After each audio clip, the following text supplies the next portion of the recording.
हाँ, आज मैं बेंजोइक अम्ल की रासायनिक अभिक्रियाओं के बारे में जिक्र करूँगा। बेंजोइक अम्ल के निर्माण की विधियाँ पिछले लेक्चर में बताई गई थी। आज बेंजोइक अम्ल की रासायनिक अभिक्रियाओं के बारे में बात करूँगा। बेंजोइक अम्ल जिसका फार्मूला होता C6H5COOH, ये C6H5 है और यहाँ COOH। इसी की रासायनिक अभिक्रियाओं का जिक्र करूंगा। बेंजोइक अम्ल तो इसकी रासायनिक अभिक्रियाएं बिल्कुल एलिफैटिक कार्बोक्सिलिक अम्ल की तरह हैं, केवल कुछ भिन्नता है।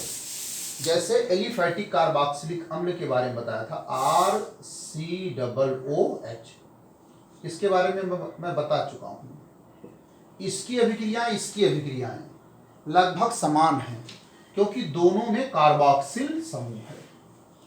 कुछ भिन्नता है, वो भिन्नता इसलिए कि इसमें एल्किल समूह है और यहाँ पर एरिल समूह है। इसके कारण ये एलिफैटिक है और इसके कारण ये एरोमेटिक।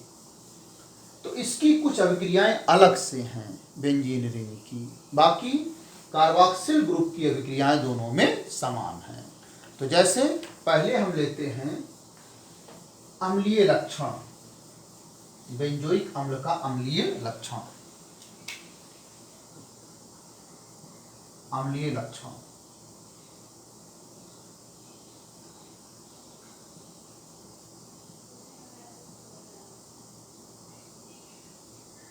अब अम्लीय लक्षण के लिए जैसे हमने ले लिया क्षार से क्रिया, ये सोडियम हाइड्रोक्साइड से क्रिया, NaOH से क्रिया, NaOH से क्रिया।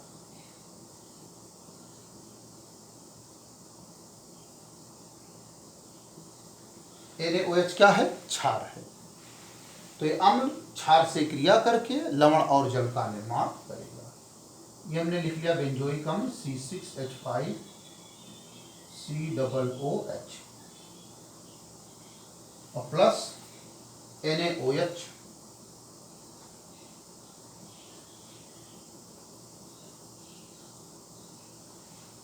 यहां से H2O निकल जाएगा, H2O और लवण C6H5COONA, C6H5COONA। अब ये C6H5CO माइनस, चूंकि अम्ल है H प्लस त्यागेगा, ये क्षार है तो OH माइनस त्यागेगा, यहां से Na प्लस आ गया और प्लस यहां से H और यहां से OH H2O। अब हमने पिछले लेक्चर में बताया था कि इसको बेंजोएट आयन कहते हैं। C6H5COO माइनस को बेंजोएट आयन। अब अगर सोडियम आयन तो ये हो जाएगा सोडियम बेंजोएट। सोडियम बेंजोएट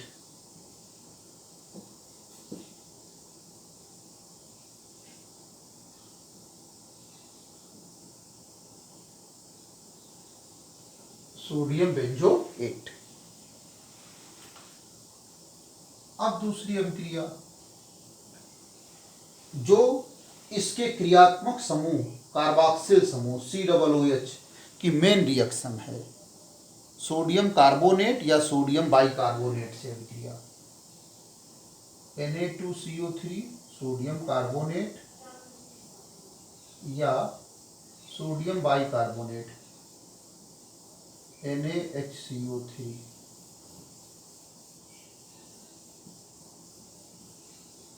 से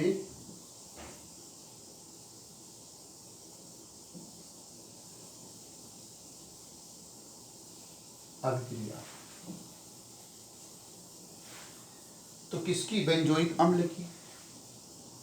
बेंजोइक अम्ल C6H5COOH और सोडियम कार्बोनेट Na2CO3।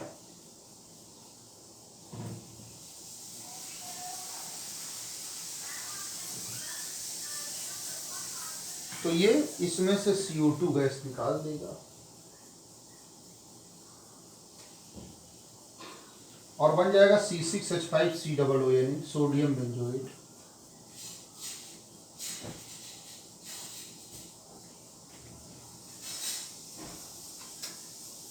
और प्लस जल निकल जाएगा।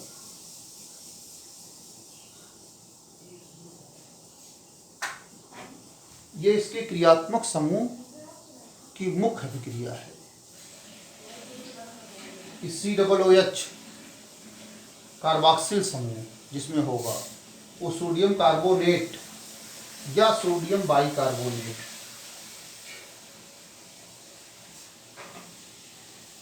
सोडियम बाइकार्बोनेट से CO2 गैस को निकालते हैं।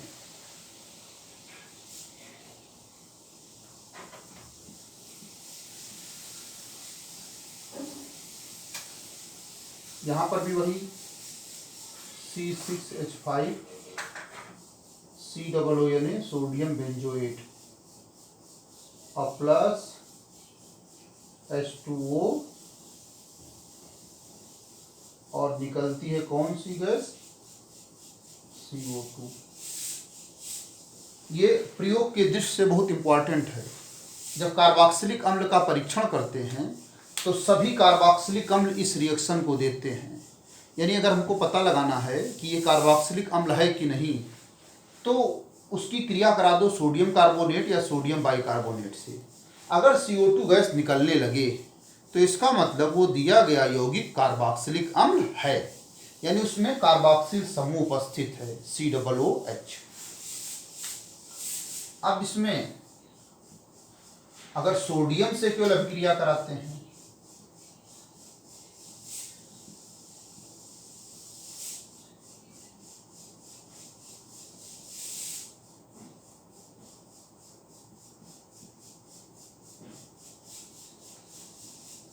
तो बेंजोइक अम्ल C6H5COOH और किससे अभिक्रिया? सोडियम से। तो यहां भी बनेगा सोडियम बेंजोएट C6H5COONA। बस गैस निकल जाती है, कौन सी? हाइड्रोजन। अगर बैलेंस करना है तो यहाँ 2 हो रहा तो यहाँ 2 कर देंगे, यहाँ भी 2 कर देंगे, तो सोडियम के भी 2 परमाणु हो जाएंगे, तो यहाँ भी 2 कर देंगे, तो पूरा इक्वेशन बैलेंस हो गया। ये रिएक्शंस इसकी अम्लीय प्रकृति को प्रदर्शित करती हैं। अब हम चल रहे हैं इसमें जो OH समूह है, OH इसकी अभिक्रियाएं, OH समूह की अभिक्रियाएं।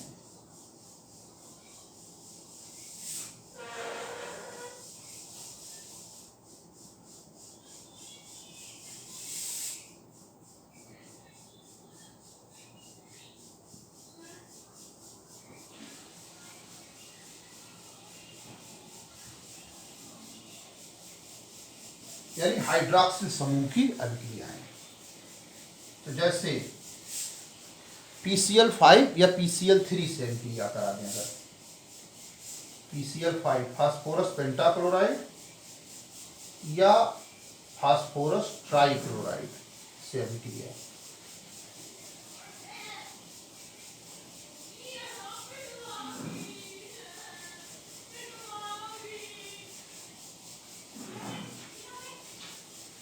PCl5 या PCl3 से अभिक्रिया किसकी? बेंजोइक अम्ल की।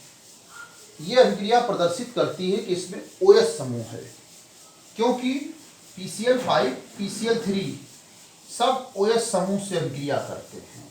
जैसे एल्कोहल, वो भी PCl5 से अभिक्रिया करता है। और जो आपका ये क्लोरीन है, ये विस्थापित करता है, यानी प्रतिस्थापित करता किसको? OH को। जैसे हमने ले लिया बेंजोइक अम्ल C6H5COOH और रिएक्शन कर दिया PCl5 से,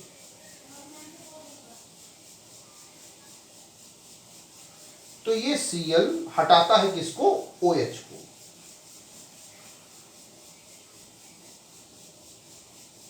यानी इस अभिक्रिया में इसका केवल OH समूह भाग ले रहा है। कौन सा समूह? OH समूह। OH के स्थान पे आ जाता Cl। देखिए यहां से पता चल रहा है, ये है, यहां तक वही है। अभिक्रिया में कौन भाग ले रहा? OH। OH के स्थान पे क्या है? Cl। इसलिए कहते हैं OH समूह की अभिक्रिया है। और प्लस POCl3 प्लस HCl। और इसी तरीके से PCl3 से भी रिएक्शन कर सकते हैं।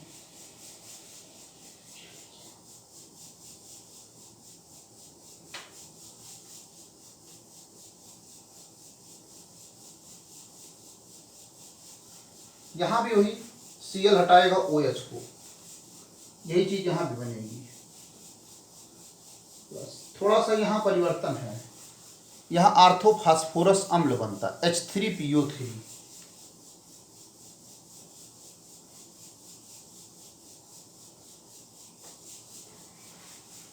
H3PO3। इसके अलावा थायोनिल क्लोराइड से अभिक्रिया जब कराते SOCl2, तब भी OH समूह विस्थापित होता। SOCl2 से अभिक्रिया, थायोनिल क्लोराइड से अभिक्रिया।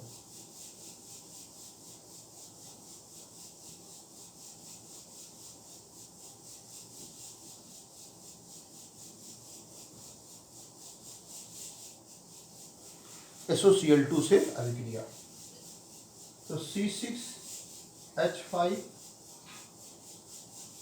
COOH plus SOCl2।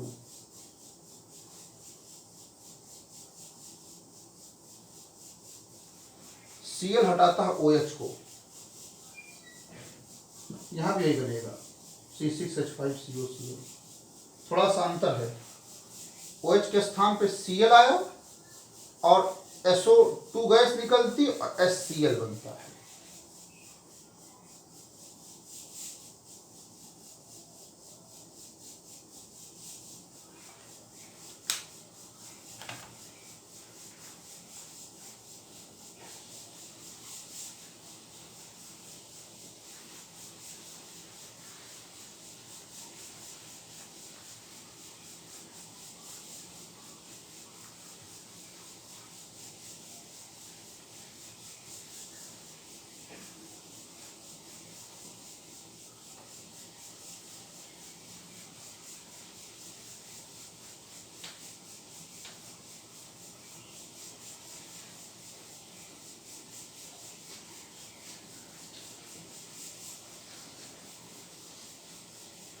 अब इसी OH समूह की अभिक्रियाओं में एल्कोहल से अभिक्रिया,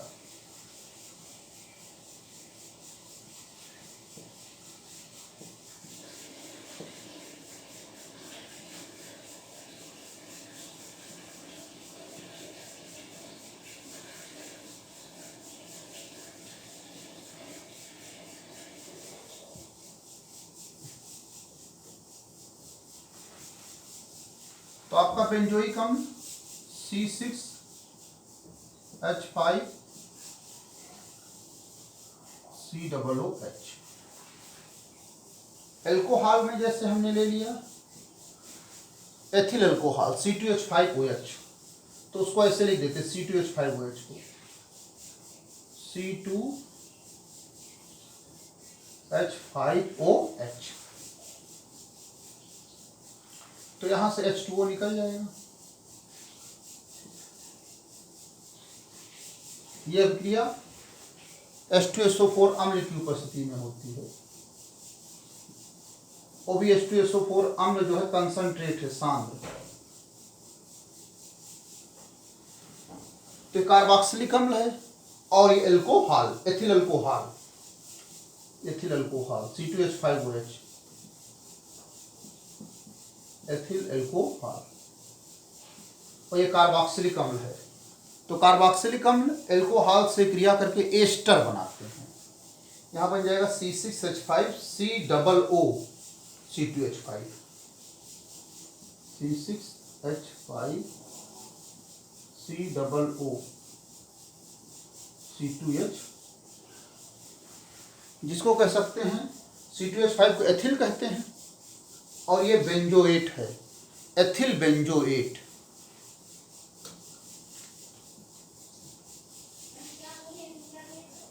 एथिल बेंजोएट।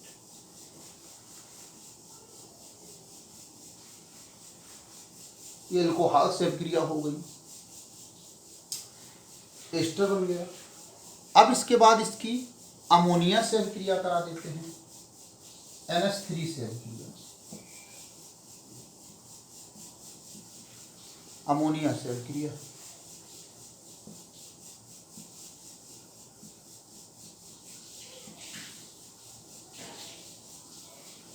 अमोनिया से अभिक्रिया, तो ये बेंजोइक अम्ल C6H5 COOH और NH3 से, तो दो स्टेप में रिएक्शन होती है।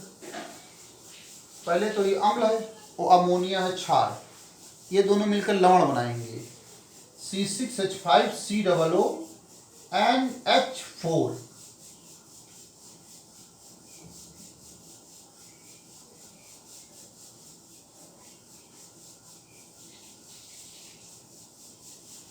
C6H5 COO NH4, ये बेंजोएट आयन होता है और ये अमोनियम आयन होता है, तो पूरा हो जाएगा अमोनियम बेंजोएट। ये अमोनियम आयन NH4 प्लस और ये बेंजोएट आयन होता है, तो अमोनियम बेंजोएट हो गया ये।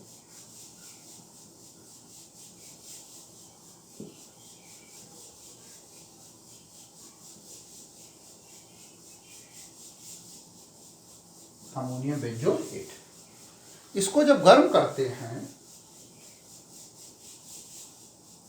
तो यहां से H2O जल निकल जाता है,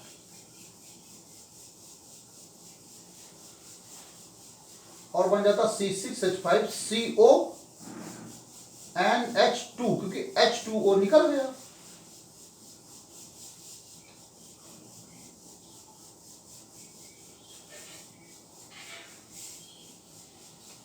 ये बेंजामाइड है।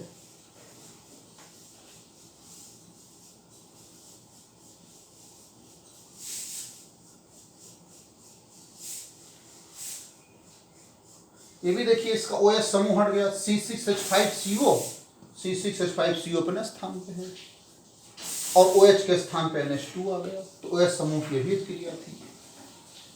E, जब इसको P2O5 के साथ गर्म करते हैं तो इसका निर्जलीकरण हो जाता है, P2O5 के साथ गर्म करने से।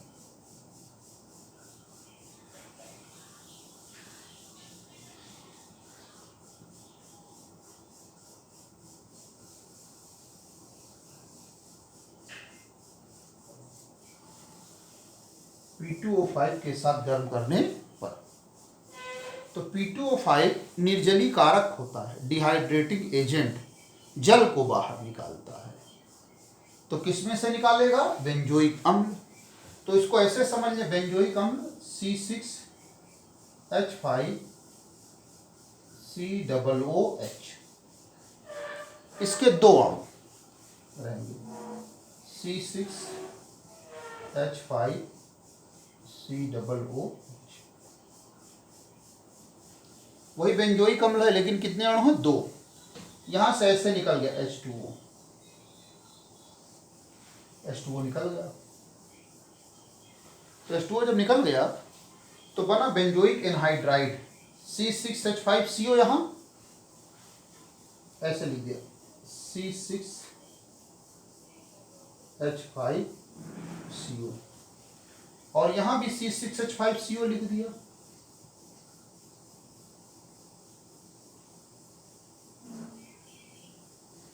C6H5CO, C6H5CO, एक ऑक्सीजन है, इसको दोनों से ऐसे जोड़ देते हैं।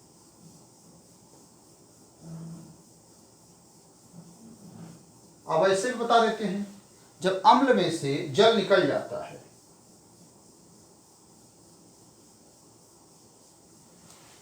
अम्ल में से जब जल निकल जाता है तो उसको एनहाइड्राइड बोलते हैं। क्या बोलते हैं? एनहाइड्राइड। जब अम्ल में से क्या निकल जाता है? जल। तो बेंजोइक अम्ल में से जल निकला तो इसको कहेंगे बेंजोइक एनहाइड्राइड।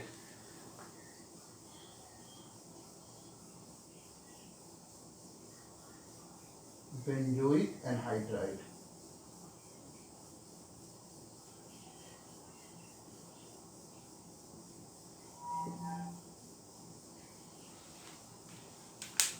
तो ये थी OH समूह की अभिक्रियाएं।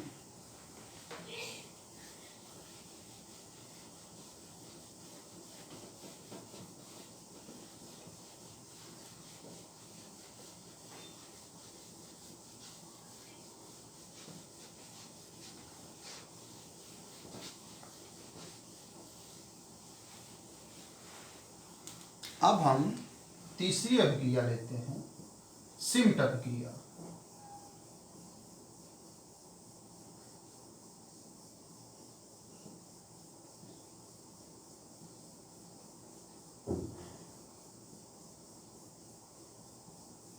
ये अभिक्रिया बोर्ड के हिसाब से बहुत इंपॉर्टेंट है। तो सिम्ट अभिक्रिया में ये आपका बेंजोइक अम्ल है C6H5COOH। सिम्ट अभिक्रिया में इसकी रिएक्शन कराई जाती है हाइड्राजोइक अम्ल। हाइड्राजोइक अम्ल बिल्कुल अमोनिया का उल्टा। जैसे अमोनिया में होता NH3, अमोनिया का सूत्र है, 3 को यहां कर दो, N3H, ये हाइड्राजोइक अम्ल है। ये कौन सा अम्ल? हाइड्राजोइक अम्ल, N3H, हाइड्राजोइक एसिड। तो हाइड्राजोइक एसिड से जब क्रिया कराते हैं तो ये जो COOH है ये बदलता NH2 में, यहां से CO2 निकल जाती है, COOH के स्थान पे आ जाएगा NH2, एमीन समूह, C6H5NH2, इसके स्थान पर यहां से CO2 निकलती है।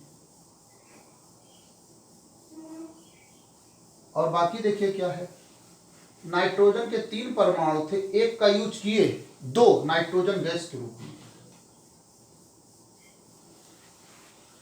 अब ये बहुत खास यौगिक है एनिलीन, C6H5NH2, इसको कहते हैं एनिलीन, एरोमेटिक एमीन है ये।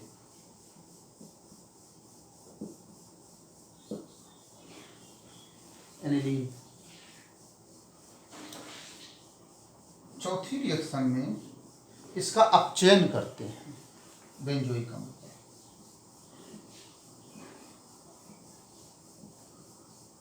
अपचयन बेंजोइक अम्ल का, तो बेंजोइक अम्ल C6H5COOH, और अपचयन के लिए अपचायक है लिथियम एल्युमिनियम हाइड्राइड। अपचायक को तीर के ऊपर लिखते हैं, लिथियम एल्युमिनियम हाइड्राइड, यह अपचायक है जो बेंजोइक अम्ल को अपचयित करेगा। अब इसका अपचयन होना, तो अपचयन में जुड़ता है हाइड्रोजन। अपचयन में क्या जुड़ता है? हाइड्रोजन। ये नवजात हाइड्रोजन है जिसमें स्क्वायर ब्रैकेट लगाते हैं, या हाइड्रोजन गैस के द्वारा अपचयन करते हैं। अब ऑक्सीकरण में नवजात ऑक्सीजन होती है या ऑक्सीजन गैस होती है। तो इसका जो अपचयन करते हैं तो COOH के स्थान पे CH2OH, बेंजील अल्कोहल, C6H5, जो COOH है इसके स्थान पे CH2OH, बेंजील अल्कोहल। और प्लस हाइड्रोजन ऑक्सीजन को बैलेंस करने के लिए H2O। अब हाइड्रोजन को बैलेंस करने के लिए C6 है ही है, H5 है ही है, हाइड्रोजन 2 1 3 2 5 है, और यहाँ 1 तो यहाँ कर दें 4, यहाँ 4 कर दें तो काम हो जाए। तो ये हो गया इसका चयन। अब इसके कुछ लवण की अभिक्रिया ले लें, जैसे मान लीजिए सिल्वर लवण की अभिक्रिया ले लेते हैं।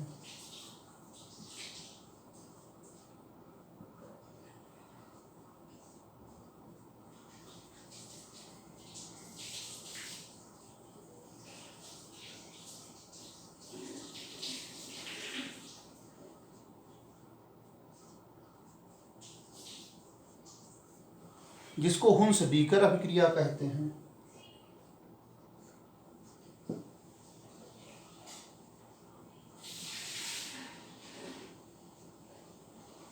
हुंस बीकर अभिक्रिया।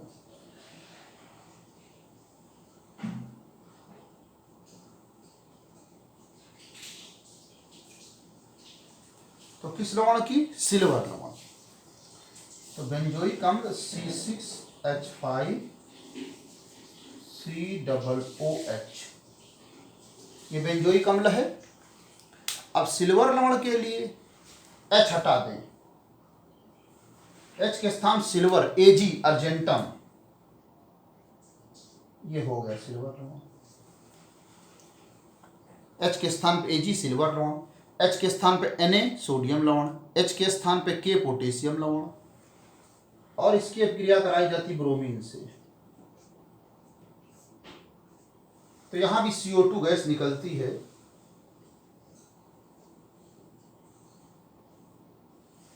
और C6H5Br एथिल ब्रोमाइड,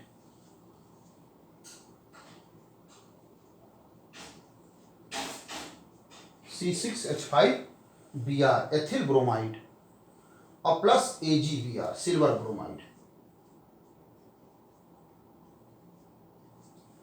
ये आपका C6H5Br एथिल ब्रोमाइड।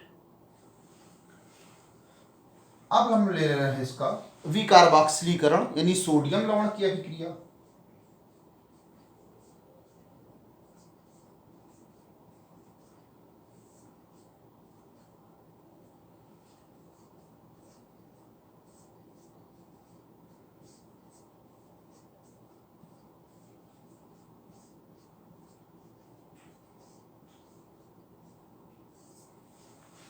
विकार्बोक्सिलीकरण यानी कार्बन डाइऑक्साइड का निकलना। विकार्बोक्सिलीकरण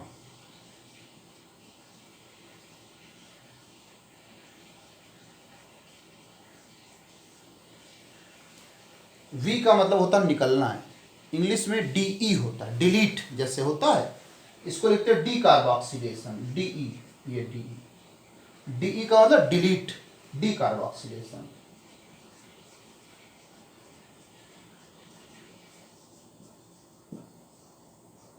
यानी डिलीट, तो किसका डिलीट? कार्बन डाइऑक्साइड का। तो जब हम इसका सोडियम लवण लेते हैं C6H5COO, और जैसे Ag लिखा था सिल्वर लवण, ये यानी हो गया सोडियम लवण, और इसको गर्म कर देते हैं सोडा लाइम के साथ। सोडा लाइम NaOH और CaO का मिश्रण होता है। NaOH और किसका मिश्रण होता है? CaO, ये कहलाता soda lime.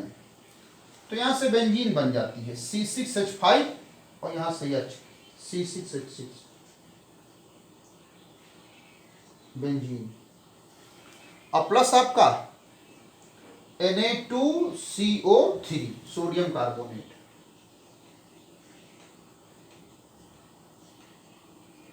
Na2CO3 sodium carbonate.